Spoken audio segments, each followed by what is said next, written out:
we go. The galaxy glue again. Oh, whoa. That song stinks. What are we doing here? It stinks. We need a new song. But it works. Fire my editing department. Rehire them to get rid of the song. I'll make a new song. No, I got it. We'll do it. We're going to make a new song. We'll talk about it. We'll ask Mike about that in a little bit. Hold on. Hey, guys, you made it back. It's the Shlicketty Doocast. We're episode 22. Here's the co-host. Well, first of all, I'm Aaron Forsyth. Hello. Doi. And here's the co-host in the Magic Square. We'll do Mike Anderson. We'll do the elevator doors because it's a classic. Oh, we are high-teching it. We are high-teching it. Oh. Wow, guess what, man? So the show's been going okay. We're getting a little mail. We're getting people talking. We're getting a little chatterboxing. Yeah, hit us up at the email that you see on screen now, info@thedoocast.com. I think so. I think that's it. Or just, troll us on the internerds. Who knows? Whatever happens there. So we did a couple things here. So we're trying to test our numbers. I don't want to bog you down with the technicals, but we opened we're on Threads. Now, we didn't join X because Twitter can blow me. Yeah, seriously. Blow me, Elon Musk, in your ugly-looking trucks. Shh, ixnay on the blow me part. But yeah, I'm more comfortable with the Threads. I'm not a Zuckerberg guy either, but that's cool. I'm more Zuck than I am Elon, so screw you, Elon. You can take X. No. Wow, it's breaking down like a WWE grudge match episode. Oh yeah, up at the old cracker factory. They're all fighting it out off the top turnbuckle. Yeah.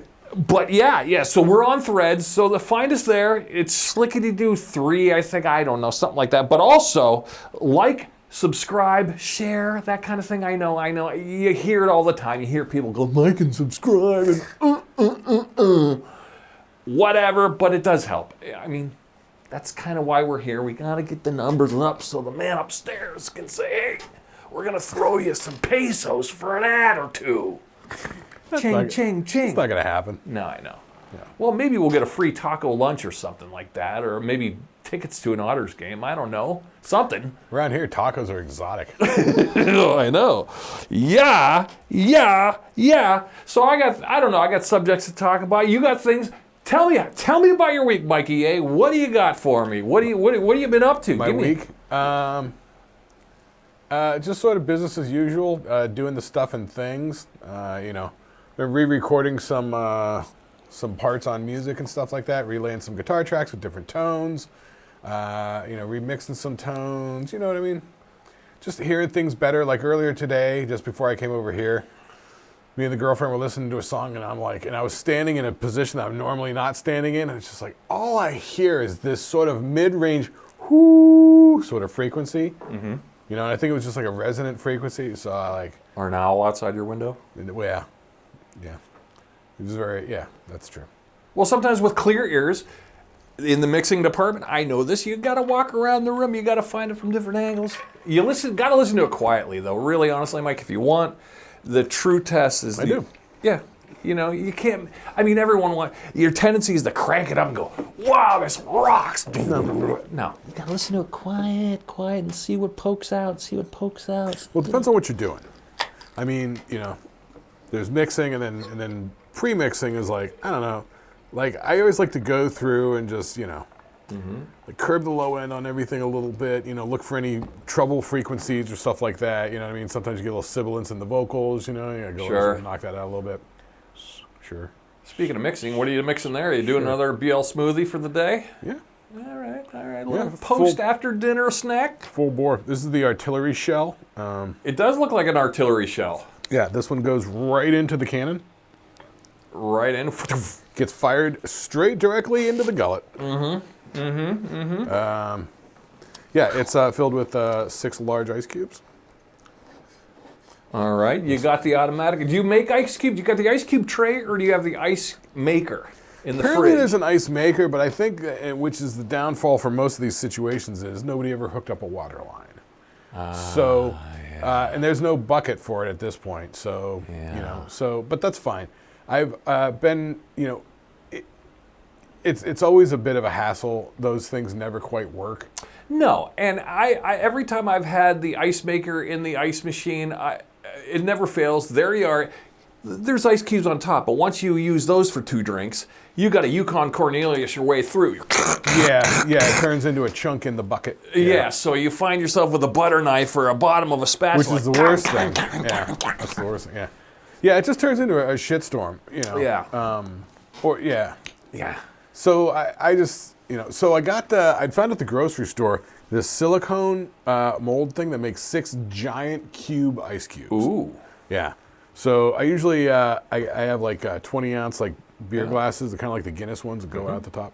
So that's to account for, 12 ounces for beer and then, like a bunch of ice because I like my beer on ice. I had to give you these. We have a few of the, we don't use them because we don't have the real estate in the freezer because we got too much bullshit in there.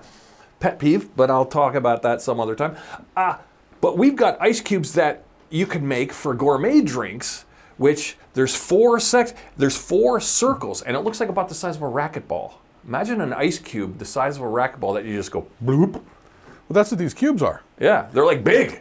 Dude. Like a golf ball, bigger than a golf ball. Yeah, these cubes are bigger than that. All right, yeah, I think that's kind of fun. Less so rattling big, around. They're so big that I have to gently put them in the glass because I fear that they'll just break the bottom out. Yeah. You haven't seen these at my house? Not at your house, no.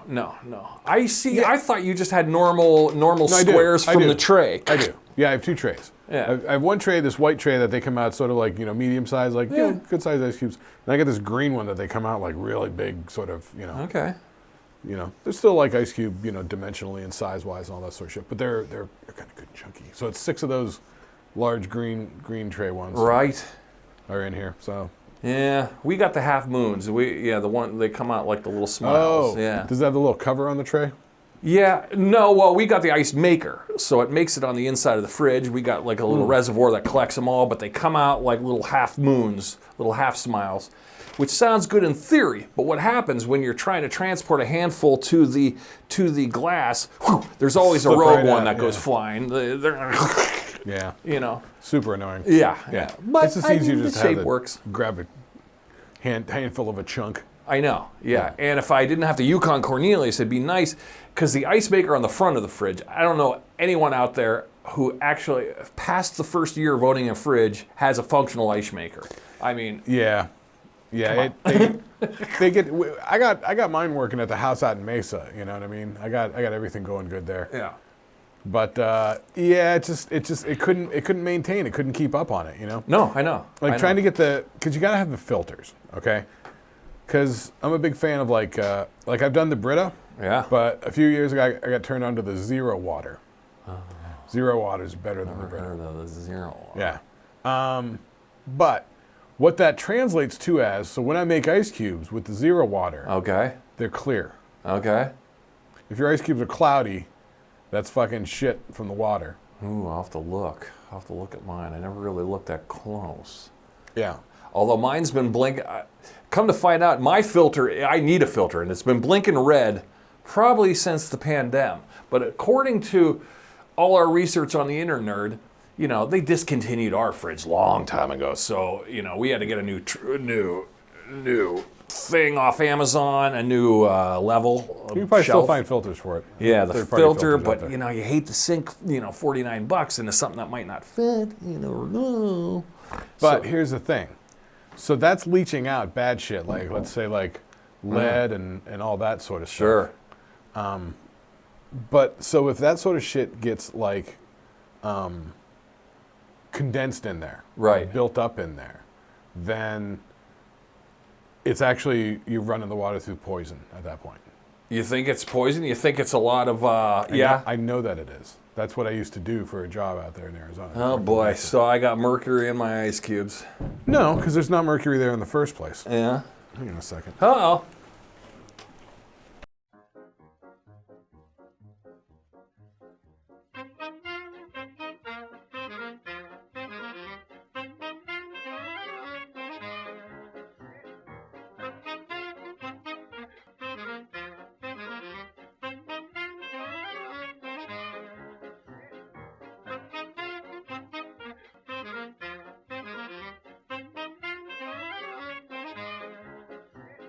And we're back. That's all right. We have neighbors. That's cool. It's nice to see folks we haven't seen for a while. Yeah, it's always good to have neighbors. We do need to get one of those lights on the thing, though, on air. Speaking of which, like those sort of neon signs, like I see people having them on YouTube and shit, Yeah. like behind them and stuff like that. Yeah, I would love to get one of those, a couple of those, something like that, but Yeah, they're probably in the $2 range. And my whole thing is like, I would like this to be all neon and stuff like that, but I definitely don't want no cord hanging down. So it's got to be kind of, you know. yeah. Well, if it's gonna be suspended from the ceiling, you know, you gotta like suspend it with like, I don't know, do it like old school with like those like decorative chains, and then you just run the electrical cord right up through one of them. Yeah. You know, like those. Remember when we were growing up, all those our houses always had those fucking chandeliers over where the kitchen table would be. Oh, the eating nook, you know? Ah, the nook. The nook. Yeah.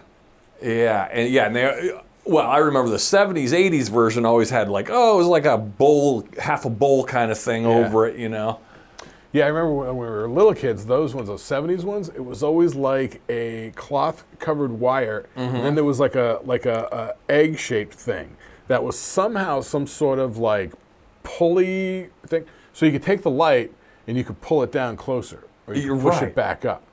Everybody had those. Oh, yeah. It had like a little stopper like on an old pitcher on it. Like, you know, like a, to raise it up. No, not even. The one that we had, it was just there was something about the cord went in there and it wrapped around a few times. There was a pulley and a spring somewhere, and you could just, you know, you could just take the light and you bring it down here, you could push it back up here. I thought that was the coolest thing when I was a kid. I just played with that. And a couple of our houses had it. Oh, yeah. You know? Yeah.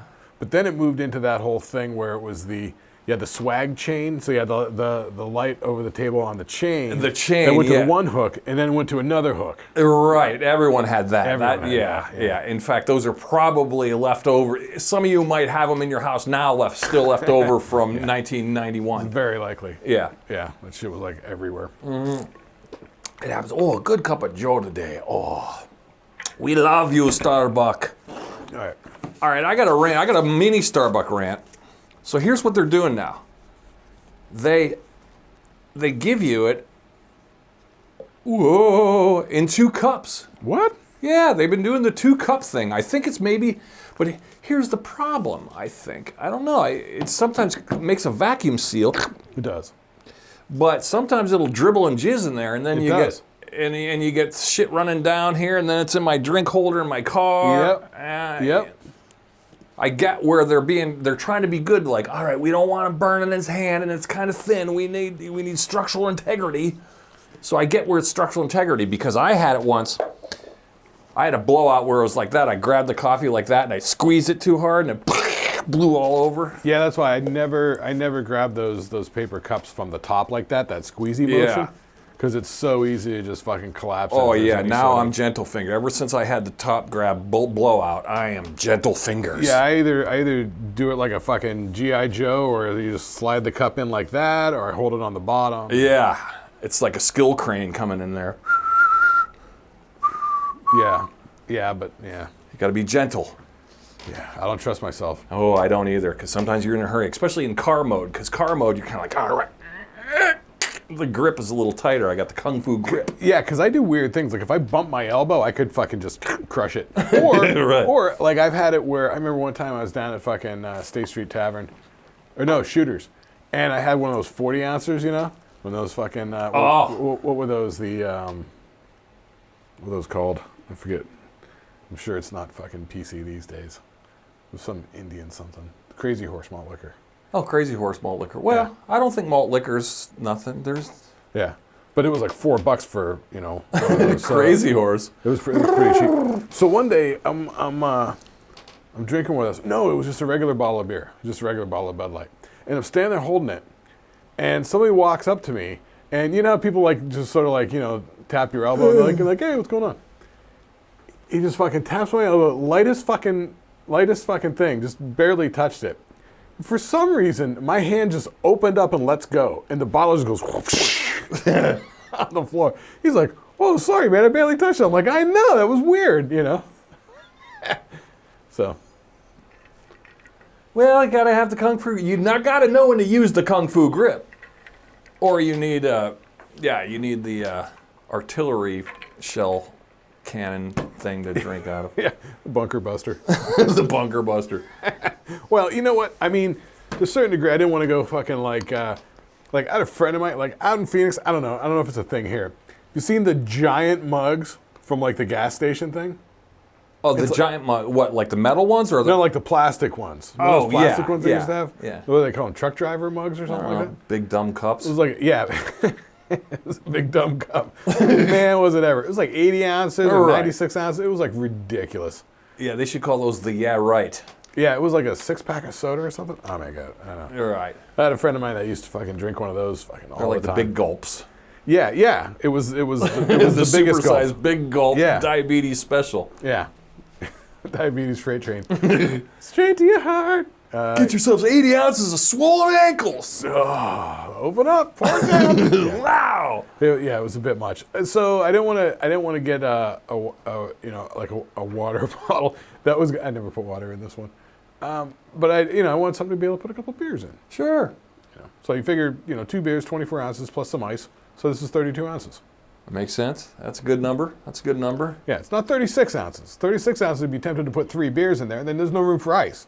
Right, and that's when you try to fit the third beer. It's oozing over the top. You're. I had to do that. I had to do that loading this one up today. Yeah. 'Cause I was like pouring it, and it was like super close to the end, and I'm like, just dump it in, and it's like, and I'm like, Yeah, and you're slurping the volcano. yeah, but it's just fucking foam, which just makes you, I don't know, not feel great. Yeah. I mean, it's tough out there, people. White guy problems. I'm ranting about my $5 latte at Starbucks. People are probably like, "You suck! I hate them." But it is interesting that they're double cupping it, because number one, it's essentially like a dribble glass. But number two, which I find annoying. Number two, it's like they're saying that they don't have any faith in their cups to either A, contain the liquid, or B, keep people from getting burned by it. Yeah, I don't know why they do that. I'm a regular there. They know me, but maybe it's because I'm taking it to go. So they want to make sure my trip to go is as structurally integritous as possible. Whereas if I was in the store, they would probably just hand me that. You know what makes me nervous? Those cardboard drink carriers that like McDonald's has. Oh God, those scare me. Oh my God, I hate those. I used to hate working in an office, and I'd be like, oh, I'm gonna go out and get something for lunch, and then people start going, oh, can you grab me something while you're out too? Oh and yeah, and then everybody wants a Mountain Dew and a Diet Coke, and then you got 2 of those things, and you got them on your car seat. You ever have those on your car seat? I put them on the floorboards. I put them on the floorboards. Lower center of gravity, it's a little bit better, but even still. No, I turns. remember doing that once, and I took the seatbelt, put the seatbelt right around that fucker. Seatbelt around the fountain drinks. Yeah. Stay there. Don't move.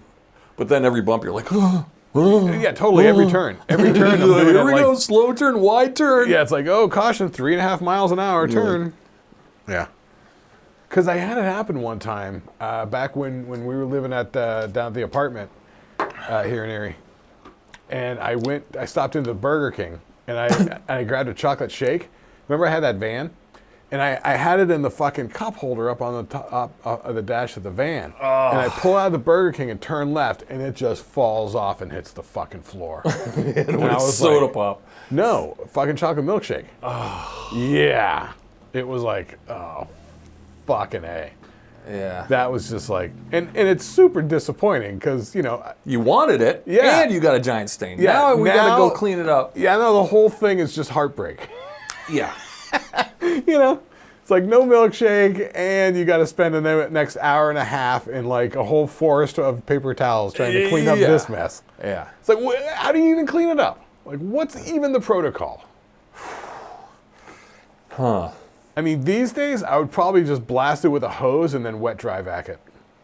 Yeah, I would probably take the mat, pour the mat out as best I could. No, there was no mat. Remember that van? It was just all carpet on the inside? Yeah, I would probably just throw a towel over it and let it sop it up, and then when no one was looking, get the 409 out the next day. Yeah. I think that's essentially sort of what I did. I tried to, probably scoop up what I can, and then sop up what I can, and then like an old saturate towel, it with... grab the laundry out of the back. Yeah, because it's got to be a milkshake. It's fucking milk and ice cream. Like, that shit's going to go sour, and then it's like, I can't take it. Because in those young traveling days, it was quite common for us to be carrying around like old laundry or something in the back seat. So you could always have a towel or like an old sweatshirt or something like that. Clothes were always in the car. You know, were they for you? It wasn't for me. I always seemed that. to have laundry. Like, remember everyone used to laugh at me because my windshield wiper blew off in the snowstorm, and so what I did, I reached behind me, and I was in a blizzard, and I grabbed out of the laundry, I grabbed a sock, and I put the sock over the stem of the thing, and I wrapped some tape around it, and it was working pretty good, actually. I was like, all right, look at that, engineering. Yeah. And then it froze, and it was, yeah. But I was thinking to myself, I was pretty good, quick thinking on my feet, but good thing I had the old dirty laundry in the back seat, because I was always in transit going to my parents' house. It's like, I'm going to stop by, do a load of laundry, right in the fridge. I see. That's what you do. All right, you're in your 20s, you got to do laundry at the folks' house. I remember that when we were living down at that apartment. Yeah. It was. I looked at it like I'm going to go up to my parents' house for a vacation for the night. I was going to watch some cable TV with the HBO and the Cinemax and the Showtime and eat whatever they got for food. Yeah. And, that apartment we were in only had like a gas wall heater out in the living room, which your bedroom was off of it. But your bedroom was freezing. Yep. My bedroom was like around 3 corners from it. My bedroom was our bedrooms were back to back from each other. Yeah. It's freezing. I remember we used to go to bed wearing long johns, sweatshirts, sweatpants, 2 pairs of socks, gloves, and hats, maybe a scarf. That's what we got into bed in. And bed was like 3 blankets. Well, I had the dog, but then I always had socks and sweatshirt on, like a hoodie pulled tight, and you pulled it tight. Yeah. Because I remember at one point, like you were in your room and I'm in my room, and you would like yell through the wall. You're like, Taxi's on Nick at night. So we were laying there watching Taxi, one night. And I'm in my bedroom, you're in your bedroom. Yeah. And I remember, I think there were like 7 or 8 layers on us because it was just so cold. Yeah. Yeah, I know. Yeah, that was in the days when they would put a heat. Yeah, you'd just have like a weird electric heater in. No, it was gas. Yeah, it was gas. Yeah. Yeah, it was just in the living room. That was it. And then everything. And if you wanted any kind of, if you closed your door, then that's when you ended up cold. Even if you left your door open, because like my room was like, it was out here in the living room, and then it was flip 180 degrees around, and then there was the stove in the kitchen. Yeah. And then it was towards the bathroom, and then you turn and go in the bedroom. So I was like a P shape, I was around all the corners from the heat. I wasn't getting any heat. How cold? Like there's an old and our shower was the old clawfoot tub that would have the old, it was an old clawfoot tub, cold as fuck. Yeah. And then you got the hose coming off the top that was kind of like. And I think at that time, getting in the shower was like. I think Hall would get me up to go give him a ride to work, but I wasn't taking a shower. Just get up, drive him to work, come back home, and go back to bed for a couple hours. Oh, but that's when I would go to my parents' house. You're right. Like parents' house was a vacation. You go like Sunday, maybe a drop by at Wednesday. That was the whole point we were saying that is because it was like there was cable TV, food, and heat. Yeah, which sounds stupid. But and that's laundry. why. I thought laundry was the big luxury. Oh, that's under true. the guys. See, the parents were always kind of like, "Well, just come do your laundry here," and we'd be like, "Okay." Yeah, because what are we gonna do? Go to the stupid laundromat over on Parade or State Street or something like that? And feed in a bunch of quarters. I've done it before, but that's third world. That sucks. I mean. Here I'm drinking a $4 latte saying the laundromats are too good for me. No, laundromats suck, man. It sucks because when we lived in the inner city, it was kind of weird, and they were kind of sketchy. You'd get a lot of weirdos in there. Like, I hated when I first moved into apartments in Phoenix. They would have, like, community laundry and stuff. And, sometimes I would forget about my fucking laundry, and then you go down there in the morning, and somebody fucking took it out, and they laid it on a table, and your wet shit's been laying on a table all fucking night. Ugh. It's like, what the fuck? I hated it. And then after that, any apartment I looked at, fucking, it had to have a fucking washer and dryer thing. Yeah. Which usually was like a little closet out on your little tiny patio that was about the size of this table. Oh, yeah? Is that how they did it there? Yeah, and then there'd be like a door, and then there's a stack washer and dryer. Fine by me. I'll step out on the patio. Yeah, in Erie. Yeah, well, we always have basements in Erie, but yeah. And parents. Unless you're in like a second floor apartment or something. Yeah. Yeah. But even still, in that sort of thing, like there's a lot of those old Victorian mansions down on 6th Street that they turn into those sort of apartments and stuff. Sure. But you'd have a universal, there'd be 3 apartments in it, but you all sharing the washer dryer. Yeah. But at that place, it's like, what, 6, 8 people are doing it? Like the apartment complex I was at was like, there were probably like, 200 people in it. Oh, yeah, fuck all that. Homie ain't playing that. Yeah, like 160 units or something like that. Yeah. Ugh. Yeah, which isn't a whole lot. I mean, there's worse. Maybe it was less. Maybe it was like 80. Big, though. Maybe it was like 80. Yeah. Anyway. Rambly. You know what I forgot to do today? What are you going to do?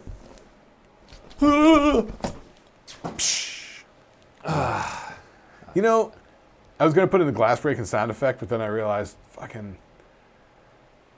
Premiere, the editing software, is completely different from Logic, the fucking music software. In Logic, I got all sorts of sound effects and everything. Isn't it like a drag and drop? Yep, just drag and drops right there, ready. But no, in Premiere, nothing. It's like, fuck. I'm going to go out on the internet and search for a glass breaking sound effect. It's like, really? That's how I'm going to spend my night? Yeah. They should just have like a folder of all-purpose sound effects, like, doorbells and ring knocks. Well, there is, and I had grabbed a whole bunch of fucking sound effects discs from the hard drives at school, but I lost a hard drive a couple years ago. Like, it fell while it was running from about 5 feet high onto a tile floor, and I lost everything because I had just taken everything from all the various drives and consolidated it to this one drive that I was going to back up, and I hadn't backed it up, and it fell. So I lost all the albums I made with my band, all the tracks, all the mixes. I lost all my original footage when I started doing videography, all my footage of England when we went over there, all the footage of the castles. It was like that with phones for a long time. At least now we have clouds where things are getting backed up and things, which is, thank God. But man, there was a good 10-year period where when you got the green screen of death on your phone, you're out of contacts. Yeah, the phone contacts. I remember writing people's phone numbers down on a list just because I didn't trust my phone. Oh, even before cell phones, since I was a teenager, I used to have that laminated number with everybody's number on it in my wallet. In my bag. Yeah. Oh, yeah, I had everybody's in there. I had a lot of people's shit memorized. I remember when I moved out of here, moved to Arizona, for a couple years before I moved out of here, I was rocking a calculator watch that could hold 50 phone numbers. That's not a bad hold. And if you remember, we employ that guy a lot. Because that had, the sort of, like, I knew your number. I still know your number. Yeah. I could rattle it off right now. I know Jones's phone number. I could rattle that off. Yeah, I guess if I lost my phone, I don't know anybody's number. I think I know Trevor's number offhand. He's about the only one I think I could probably call. Everybody else, I wouldn't know. These days, I know my girlfriend's number. You know what it is? The numbers I know my old drummer Rob, and I know my girlfriend's number. Because both of them had outgoing voicemail messages where they said their phone number. Ooh. So it reinforced. Yep. Yeah. Because sometimes I don't know my girlfriend's number, and I'll be like, Tina, like when let's say we're at Wegmans, I'm like, what's your Shoppers Club number? And she goes, it's the phone number. I don't know. I'm going to put it in here. Get over here. That's the way my girlfriend is. Like after so long of being together, she still doesn't know my phone number. And I always give her shit about it, and she feels so bad about it. I know. I'm that way too, because she's got a weird area code, so that's why I go, I can't. I actually knew Tina's phone number pretty good at one point, because when I first moved here, she gave me it for the grocery store discounts. That's right. So I was giving her fucking gas points all the time when I was going grocery shopping. Because I was trying out a few of the grocery stores when I first got here. Yeah. But yeah. Sold on the Wegs. Well, the Wegs Truth is be good, told. but I still do a little bit of the Tops. But not enough at the Tops to get any fucking goddamn discounts on the gas these days. Because I used to do alternating weeks. This week I'd go to Tops. This week I'd go to Wegmans. Right. But sort of got away from that. It's mostly getting shit at Wegmans.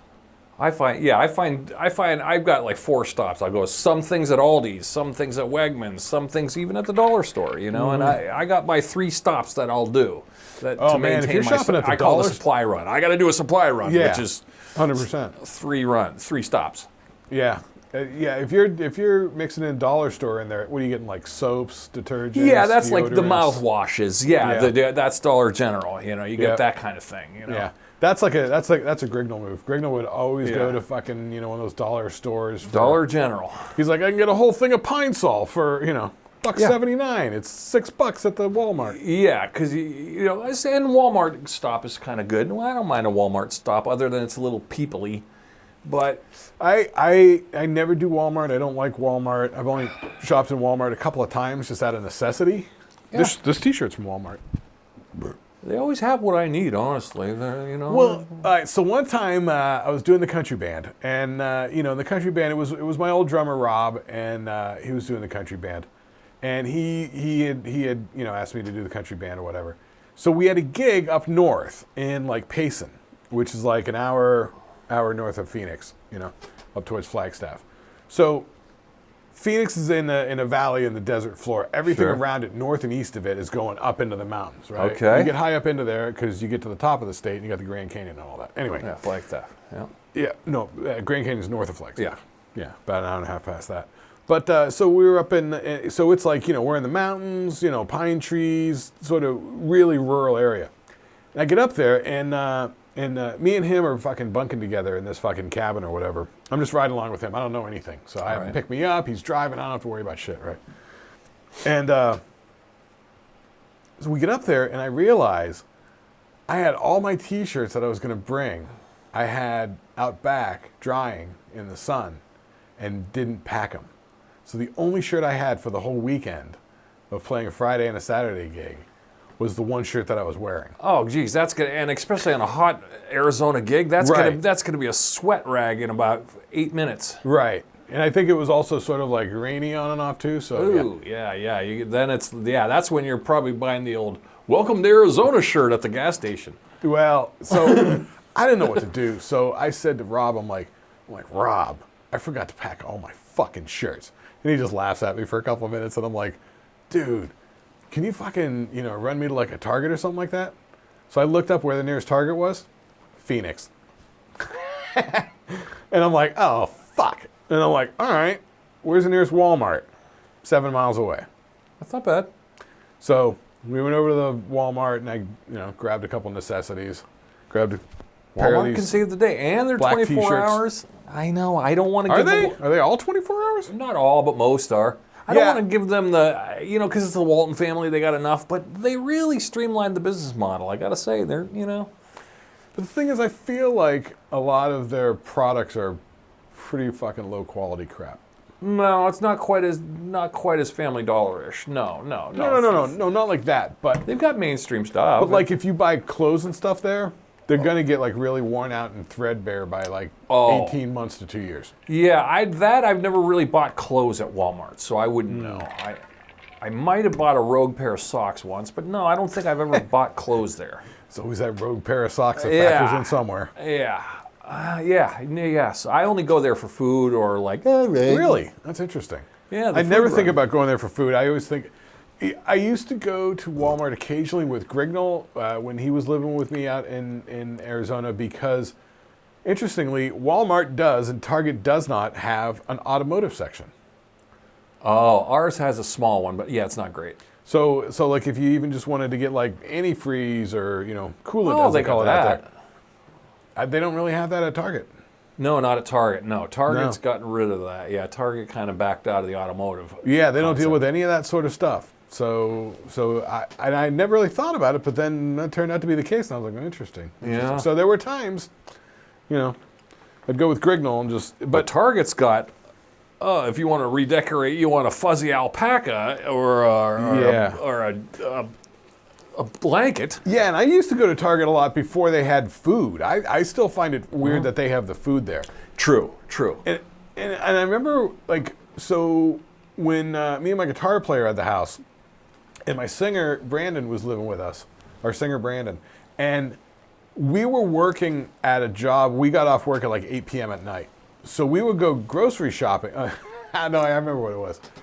I got Brandon a job with me at the bank, and we got paid like Thursday night at midnight. So Brandon would be broken out of food and starving. So he would want to go grocery shopping Thursday night at midnight, right when he got paid. So we'd go over to the fucking Walmart at midnight. Well, that's the best time to do Walmart, yeah, because you got way less weirdos. Although you will find weirdos, Yeah. but they're the night owl weirdos. But they're usually Yeah. And so that was less the thing. children. A couple of times that we regularly went out, I wasn't doing shop. I was just going with him. I was just, keeping him company, bad, giving though. I him don't a mind ride. the I mean, it Walmart. was like not even a city block. It was like there was a Batman side route between where we lived in our house, just out the side to the next main road, cross the main road, and that you're there. Yeah, it was biking distance. It was biking distance. Yeah. Easy biking distance. I thought, although we're kind of trimming down on time, I need time to do my list. Last week we You got a list? Well, I got a little list. I know. I was going to talk about bicycles, but we'll talk about bikes some other day. But I have a list here. I like bicycles. I know, bike talk is fun, but I I don't like know bikes. anything about bikes, and I'll sound like an idiot, and bike people will be like, Aaron, you stink, you're an idiot, your I don't teeth know are anything messed about up, you're bikes, ugly. Except just getting on them and pedaling for a long time. Yeah. As long as I don't have to fix a flat, I think I'll take a bike. Man, I had my chain snap one time. I was riding my bike home from work. I was at, it was in Phoenix, and it was, like red light, all the traffic. So I had to stop. And then I had the green to go, and I went and I put my weight down on the pedal, to go. Sure. And the master link just I never had a chain brake. Popped off. Yeah, even when I was a rough and tumble kid, never had to But I was chain able to brake. find the pieces and put it fucking back together, and within a cycle of the lights, Yeah. continue on. I mean, I was half a block from the apartment. Yeah. That was the apartment You with got lucky there. with the group laundry. That was that apartment. So what do you think? So we tried this last week. What do you think, Mike? I got a list. He did a list last week. All right, we're working on it. Maybe it'll Wait, what are drum- you saying? What are you saying? My list isn't that good? Well, no, we were just fumfering through our segment. So we'll close on this segment because we got about 10 minutes here. All right.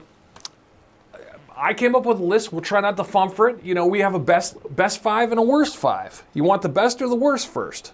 What do you think? It depends on what the topic is. Well, here's today's topic. All right. Board games you had as a kid. Nice. Love it. Board games. Can I Board tell you- games. The ones in the closet, the ones that were at your folks' house that you go, oh, let's open the extra closet in the hallway. What board games do I see? Let's look up. Top five, best or worst? What do we go with first? What are you talking, like in terms of like fun to play sort of thing, or just like concept? Well, we'll riff in within that, but let's just say, what do you think is the best ones and the worst ones?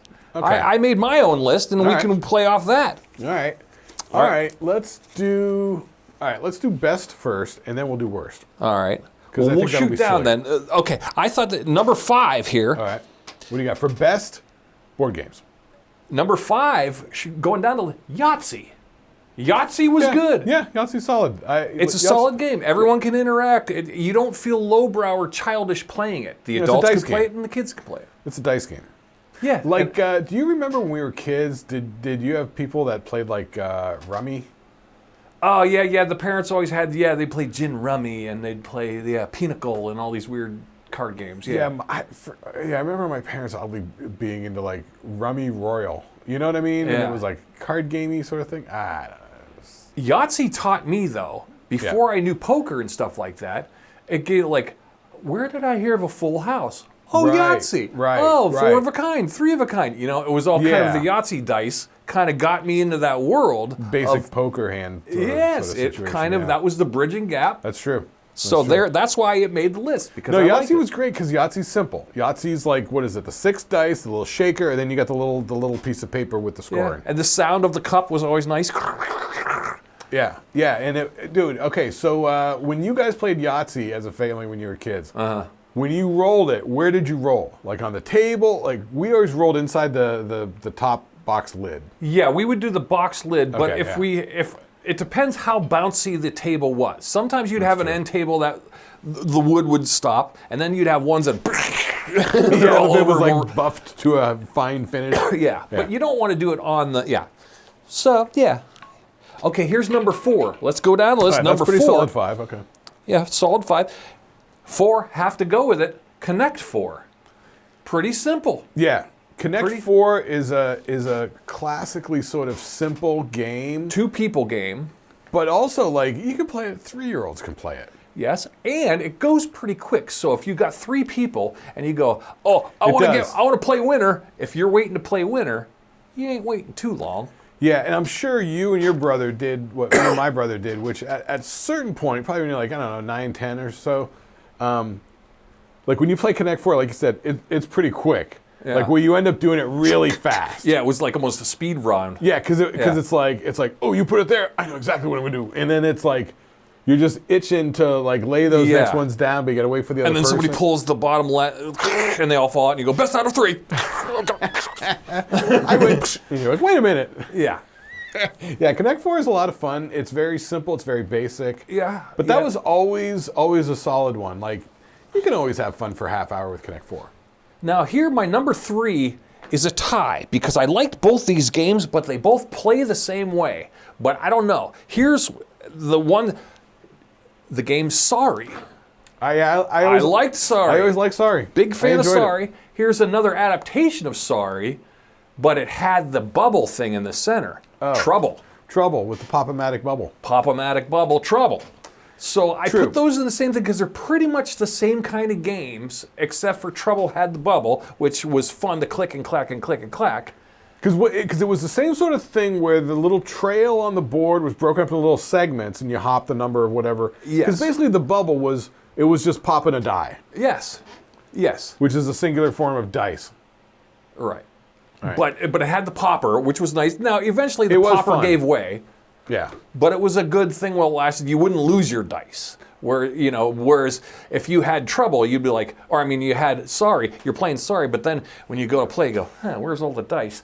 I better grab some out of the Yahtzee. Yeah, the Yahtzee. Yeah. You're grabbing dice out of something else because the dice disappears. Seriously, yeah. The Yahtzee ended up having like 9 or 10 dice in it. Right. And a couple that didn't quite match. So if my mom would just find like a red die, she'd be like, I'm going to just put it with the Yahtzee. Yeah. The Yahtzee box actually held a lot of dice. Yeah, that's the dice locker. The dice catch-all. Yeah, okay. Dice locker. Okay, so we had Sorry. So yeah, Sorry was good. I like the gameplay of Sorry Sorry. and Trouble. Which would you give better, Sorry or Trouble? Well, we didn't have Trouble. Oh. So whenever we went over to somebody else's house that had Trouble, I was always fascinated with it. Ah. Wasn't there a thing on Trouble where like the board had like a clear plastic top that had like round holes in it that the piece went into? Or was that something else? That was something else. Like I said, we didn't have it, so I only got to play it a couple of times. But I remember the ads and shit, and I was always like, oh, that's a fun looking game. But I think the gameplay was essentially Sorry. Although you didn't really... The whole thing of Sorry was, if you land on a certain segment, you do like a backward slide like 5 or 6 steps. Yeah. And when you get to the final one, you'd like, I got to roll a 1 or I can't make it into the safety zone. Was that the one? Yeah, I think so. Yeah, it was almost like Trivial Pursuit is kind of that way. They took that from Sorry. Where you got to roll the exact right number to get in the center. Yeah, if you're not in that safety zone, you're right at the edge, and then it's like if you're 1 step away from the center, you got to roll a 1. If yes, you roll a 2, you got to go through.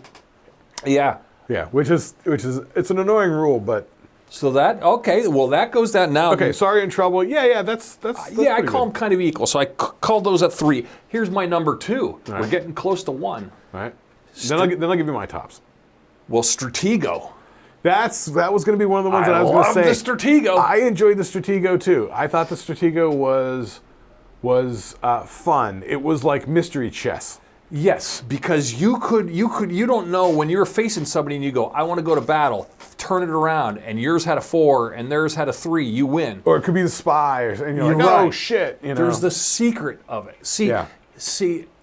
Now this goes to my number 1 being chess. Everyone loves a good game of chess. There's many layers. There's a reason why there's famous chess tournaments and not Stratego tournaments. Clearly chess has a higher echelon of lovers. Definitely chess is a thing. That's why I gave it the number 1 spot. But I'm a Stratego fan. Why doesn't Stratego have more gravitas? I don't know. Huh. Yeah, I always enjoyed Stratego. I thought it was fun to play. I thought it was sort of exciting and it was sort of like mysterious. You never know what's going on, what's going to happen. And you had to place, when you were building your wall, you put your bomb here and your bombs there, and you'd have to hide your castle, and you'd have to that's right. There weren't assigned positions like chess. You could decide where shit went. Yes. Oh yeah, that's right. So there's a discovery factor. Yeah. Yeah, 100%. Which is totally great. Yeah, Stratego's high. In fact, I'm going to move chess back one. I'm going Stratego, You call the audible on it? I know. I'm going to amend my list and call Stratego. Now, people are probably yelling at the screen right now, Stratego, you stink! Only people that, I don't know. And I like the anonymity of it. That's why I'm giving it, because chess, that rook is after you. Or in chess, that bishop is lined up. You're like, oh, he's going to get me. He's going to get me. So what's going to happen. Whereas Stratego, you don't know what's going to happen. No. I like the anonymity of it. The mystery. It is fun. It is fun. Yes. So now you got me kind of wanting to go through sort of, I almost have a top 5 brewing in my brain that I've seen your top 5. Well, do it quick because we're running out of the time. We've got to do my worst list. Don't worry. We also had a fucking segment we got to edit out, so. Oh, yeah, okay, yeah. So don't worry. It's like bonus time, like soccer. Okay. I would say top 5 games for me. Number 5, I would say, I don't know about the actual game, but I love tinkering with it. It was Mousetrap. I got Mousetrap on my worst list. Oh, okay, funny. Okay. Well, here's why I like the Mousetrap. Here's the problem with Mousetrap. Fresh out of the box, rip open the packet, way to go, it's great. But you play Mousetrap a year after Christmas, all your mouse parts aren't in there. So there's missing parts. You couldn't properly build the Mousetrap. You couldn't do it, and then it became just a pile of junk. So Mousetrap, fresh off the cellophane wrapper, great game. I call it one of the worst because we never had the parts. Granted, there were a lot of parts, and you needed all of them. They were very specific. Right. You couldn't fake your way through. Right. We had Mousetrap, and we had all the parts. And I think I was the only one who had any interest in it at all. We'll figure that. I imagine my dad probably bought it because he's like, it's like a Rube Goldberg game. Yeah. But I was the only one who ever fucked with it, so the parts were always in there. Sure. Yeah, but as far as the gameplay, I think I actually tried to play the game once, and it's kind of a lame game. Yeah. It kind of sucks. Oh, does it? Yeah. But the contraption and Rube Goldberg of it, I loved. Yeah, and the commercial was always fun too. If you want to YouTube the commercial, maybe we'll put it in the comment section. The Mousetrap commercial. Okay, so I would say Mousetrap's probably number 5 for me. Number 4, let me think real quick. I had some good ones on my best one. That's why I'm saying some of these might cross over to yours. No, because some of these games are not going to be on the fucking worst list. All right. I think Jenga's a good game. That's an honorable mention that I didn't put on either list. Jenga's a great game. Then I'll go ahead and adopt that for my number 4 because I do enjoy Jenga. We never had it. Yeah. My parents were always really susceptible to noise. And it could make noise, yeah. Like, remember Perfection? Ooh, yeah, we never It was had like a plastic box that had these different shaped little slots. Did it have like a little timer where the... Yeah, it had a timer, and then it would pop up and all the pieces would get blasted out. Okay, yeah. My parents hated that, but I enjoyed that. Yeah, because it had like the egg timer sound on it. Yeah, but Jenga, I never got to play much, but I dig Jenga because it's physics, it's balance, it's sort of like... it's subtle nudging. It's still possible. It's still relevant to this day. People play it out in bars. People love the Jenga. Have you ever seen the giant Jenga set, like at a bar? That's fun. Yeah, it's always fun. Yeah, that's a good time. Like I said, I have very little experience with actually playing it, but I like Jenga. I'll take that for a number 4. Number 3. Let me think real quick. Number 3, I will say Mastermind. Oh, I forgot about that. I always enjoyed Mastermind. Oh, yeah, Mastermind. For those of you who don't know, look it up. Was it the marble one? It was kind of like Chinese checkers, that one? Ooh, you know what? I gotta give that an honorable mention. Chinese checkers. With the marble, and we all had the round tin with the marbles in it? I enjoyed playing Chinese checkers when I was a kid. I was always up for Chinese checkers. I think we just ended up throwing the marbles at each other. Yeah, no. Yeah, Chris and I didn't last long with more Chinese marbles. I always enjoyed the Chinese checkers. Mastermind's good, yeah. Yeah, but Mastermind. We didn't necessarily have Mastermind. I remember Jones had Mastermind. I used to just sit there and fuck around and be like, let's play Mastermind. Was it a rectangle? Yeah, it was like a rectangular thing. And so you had these, there were like 6 different colors of these little like mushroom pegs. Yeah. And so you had this little blind, and you had 4 holes. So you had to pick 4 of the colors and put them in there in a certain order. And then there were like 15 slots for guesses. And then you, as the guesser, you had little black and little white pegs. And it was like the white peg meant it was right color but wrong position. The black meant it was the right position, right color. Yeah. And so you would sort of guess, and then the person would sort of grade you with the little black and white pegs. And then you sort of revise it, And so you had like, I don't know, 10 or 15 attempts to try and... Yeah, the Mastermind. Guess the thing. Yeah, Mastermind was fun. I enjoyed it. That was a good time. That's up there, yeah. That goes with an honorable mention with, which didn't make a list either, was Othello. I will second that. Othello was very fun. It's also called Reversi sometimes. I've never heard it called Reversi. I've seen it in video game form called Reversi. Maybe it's a copyright thing. Yeah. Milton Bradley's like, Othello. You can call it Othello. Yeah, Othello was good. Those had the black and white little, Yeah, they were like Oreo cookies, little plastic. Othello was always a good fun because it was sort of like checkers, and like when you jump somebody, then you can flip it over and take over their whole row, and it was like, Othello was totally here's fun. one that... Wait, hang on. Yeah, keep going. I still got to finish out my top 2.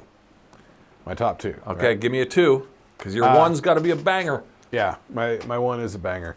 My number 2 is, let me see, 2-1, 2-1. Who's going 2? Who's going 1? I mean, all right. I'll go this way, just on a just a cultural impact level. I'm gonna do it this way. Number 2, Risk. Oh, I forgot about Risk. Right. Risk almost goes in a role playing. That's almost Risk is bigger. That's bigger than the board. But you're right. It was in the pile up in the closet. Yep. We all had Risk. Yep. Never played it when we were kids. Yeah, because our parents couldn't sit through it. My parents were like, "No, that's I don't even think my parents knew how to play it. No. I don't even know why we had it. But me and Hall got into it at a certain point. Played a lot of Risk. Risk was a thing. Risk tournaments. Yeah, Risk is great. Yeah, that's almost like Dungeons and Dragons though. That's kind of a step beyond. So I pulled Risk. I got to pull Risk out of the board game thing that we're talking because I'm thinking more simple. Yes. You're right. It's not something you do to pass an hour of time on a Saturday. Yeah, it's just like I pulled Monopoly out too because Monopoly is kind of like Yeah, it's a time investment. Yeah.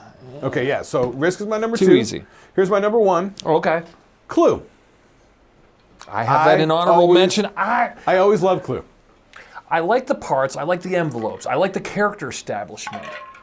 Here's where I don't like the Clue, which almost made my worst list because you're getting clues, sure, but you got to go, did Mr. Plum do it? You got to ask the person. So there's a lot of bullshittery that could happen. There's a lot of bluffy bullshittery. And I think that was the original point back in the day because they used to have these sort of games from the 30s where it was all about sort of subterfuge and lying and spies and who's telling the truth. Yeah, but I do like the character development. I like the vibe of Clue. You could always be like, ooh, let's dim the lights and play Clue. Let's light a candle and play Clue. Yeah, I find I always found the gameplay very engaging. Yes, maybe that was the character development or the building vibe of thereoove. I always liked the game board that was like the house, and you can sort of fixate on it and see where you're at and where you want to get to next. The gothic-y looking cards, and then there was always the manila envelope that you put your thing into. Yeah. And when I was a little kid, like my mom was into Clue too, and I was really into it. And we played it a lot, and it was like I remember my mom teaching me and my brother Clue when we were like little kids, almost like it was a religion. Like this is what we do. You don't make an accusation unless you're really ready. For that, you're just asking questions. Don't be it's an false interrogation. blaming. Yeah. Clue is always fun, and it has everybody knows Clue. It's a whole big thing. Here's a fun fact: when I was over in England, I found out that Clue over there is called Cluedo. Yeah. D-O-H or D-O? Just a D-O at the end. Cluedo, like with a dash in between it? Cluedo? No, actually it might be C-L-U-D-O or C-L-U-E-D-O. Cluedo. Yeah, Cluedo. Oh, give it a goog. Yeah, wow. Yeah. I did. I remember sitting like at the airport in London, smoking a cigarette, looking that up. You're learning stuff here on the Shlicketty. Because I think technically the game was developed in England. And then they Sounds brought like it over here to Yeah, America. because the characters are very Englishy. Yeah, very much so. Yeah. So So there we go. All right, so that would be my top 5. Completely not a bad different from list. your top 5. Not a bad top 5. Yeah, all those games, where are they playing right now? Now I got the worst list. Yeah, and a couple of honorable mentions that are fucking solid. Yeah, I know. You had to have honorable mentions. I also threw in for honorable mention, you got to say it, Pictionary. Dude, You and I were unstoppable. Like, yeah, people would not let us be a team. I literally remember one time they said go. You drew one line of a certain dimensional swoopiness, and I fucking said exactly what it was. Yeah. And they Mike were all was like, the ultimate guesser. I was the ultimate drawer. And people wouldn't let us play together. well, the shorthand was cartoons. The shorthand was like Bugs Bunny cartoons. Yeah. You know, like fucking Droopy Dog and Tom and Jerry. Yeah. You know, so it was like there is a cartoon design shorthand. Mm-hmm. You know, like if you need to do a duck, you can do like one line and get the duckishness out of it. Yeah. You just in a certain way. And being an artist, like you were pretty good at it. Yeah. But because it was that cartoon shorthand, even though I'm not a good drawer, I could get you in the ballpark. Mm-hmm. You know what I mean? So Yeah, people hated you and I on a team. Yeah, they so that's why I got hated it. honorable mention, because we had a lot of fun with Pictionary. I'm not going to say it's a great game, but I think it's good for, But you and I had especially a lot in of fun drinking, with it. when you're drinking with friends and you got teams, you got like 8-10 people around. Play some Pictionary. It'll elevate your party. You know, to that point, I'd like to throw in another honorable mention: Scattergories. We play a shit ton of Categories is all right. Yeah. Scattergories is a laugh riot. We laugh our fucking asses off. Because the whole thing is when you go through your answers, and anybody's got the same answer, it gets thrown out. Nobody gets points. That's the funnest part. Is trying to come up with an answer. It's like, sure, I could do the obvious one. You know, and it's so funny with me and my girlfriend. Because we'll try not to do the obvious answer, and we'll get the same obscure answer. You know what I mean? Yeah, true. If you're with the yeah. Yeah, that's fun. All right, worst list. Let's go quick with this. We got time. We'll do it real quick. I gotta go. Now, number 5, Chutes and Ladders, stinks. Never played it. It's the same. Well, it might as well be Candyland, but if you're under 10, it's great. If you're over 10, it stinks. Yeah. If you're a parent, you gotta suffer through it because your kid deserves Candyland and Though Chutes to and be Ladders. fair, that's designed for 5-year-olds. Yeah. I mean, you know. So for adults, it stinks. For under, if you're under 8. So I hope your number 4 is not going to be Concentration. No. Okay, so don't just slag on the games for the Wii lads in last season. No, I know. I threw that one on there because it kept popping into my brain. Here's Okay. at number 4. This is not going to be a popular opinion. I think it stinks. Battleship. No. Yes. Me and my girlfriend played Battleship now. I think it stinks. We picked up Battleship a couple years ago because it's just the a Battleship stinks. My girlfriend loves games. She loves complex games. She loves having 8 to 12 people in a fucking game. She loves it. But this is you put the pig and go. Are you on A4? It's and then you go A4, and then it goes your dumb little red pig. And then once you figure out that they're on A4, oh, okay, we'll just fall on and we'll start asking them where they're at. That's not any strategy involved. That's just random It's guessing. strategy, dude. Because here's the thing. With her, she has a strategy in how she targets stuff. She has a systematic approach that she uses. For Battleship? Yeah. And I know what her systematic approach is. So then I try and put my ships to specifically avoid her search pattern. You know what I mean? So yeah. I wish they should make a better version of it. That just needs an upgrade. I almost think that you should have like movable ships or something. Like they should make some kind of like better version of it. If there were an upgrade to Battleship, I would say if you could set the ships diagonally, that would be dope. That might be good. Okay, would be dope. Or add more. Yeah, it just needs an upgrade. I think it's too simplified, too A stupid. little bit of a three-dimensional spin to it, if you will. Here's one. This might be controversial to some too, but I think it's a shitty game, mainly because much like Mousetrap, you're going to lose parts. Fresh out of the cellophane, all right. Operation. Operation stinks. Operation is fun for like 4 minutes. Yes, and like I said, fresh out of the cellophane, okay, it's fun. But you put it up in the shelf and you pull it down the next season, next Thanksgiving evening, and you're missing parts. You don't have the tweezers. You don't have the heart's missing. You know, the battery's not working. Oh no, the bulb's burnt out on his red nose. Operation's flim-flammery. It's horrible and it's not good. I enjoyed Operation. I liked playing Operation. I don't think anybody enjoyed Operation in my house. I think, once again, I was the only one who ever touched it. And I think I sort of literally remember discovering it on the game shelf on a rainy day because I was like, what the hell is this? And I got a battery, and my mom's like, oh my God, not that game with the buzzing. Once again, they had a thing with the noise. Yeah. But I thought it was fun. And it would make the noise and light up, and it didn't shock you, but it definitely startled you. It did, yeah. Like I said, yeah, and when the battery was fresh and you had all the parts and everything was clean and new, fresh out of the cellophane, all right, it's fine. Yeah, we had all the parts and everything. Yeah, and they were difficult. But if it was beat down, if you had got a beat down version, no, it's pointless. No, yeah. Much like, which made it to number 2, Mousetrap. Mousetrap was the same scenario. Fresh out of the cellophane, all right, but the game itself, gameplay, not very good. Yeah, there were a lot of moving parts. And I'm going to say the worst game of them all. Wait, before you do that, let me give you an honorable mention to go with a lot of parts that could get lost, and also not quite that good gameplay. Did you ever have the Jaws game? Oh, I forgot about Jaws. Yes, I had Jaws. That Jaws game was the with the little fishing thing. pole. You'd have the fishing pole, and it had a magnet on a string, and you'd have to go inside there. It was kind of like a giant operation kind of thing, you know. Was it? And the thing and the mouth and the jaws would.